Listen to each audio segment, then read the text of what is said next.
तुम्ही जर नवीन गाडी घ्यायचा विचार करत असाल, तेही कंपनीच्या आणि ड्रायव्हरच्या भरोश्यावर, तर तुम्हाला मी सांगतो, ह्या अशा नुसत्या भानगडीत पडू नका.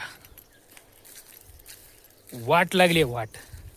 काय कंपन्यांचा रेट, शहरातली ट्रॅफिक आणि दिवसभरामध्ये सकाळपासून संध्याकाळपर्यंत काम करून किती उरतात, हे जो सध्या ओला उबेर करतोय ना, त्याला नक्की विचारा, त्याचा अनुभव घ्या.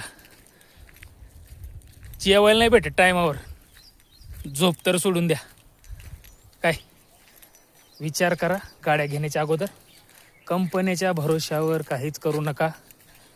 तुम्हाला पटतंय तुमची मर्जी, आमचा अनुभव तुम्हाला सांगतोय. बाकी तुम्ही समजूतदार आहात.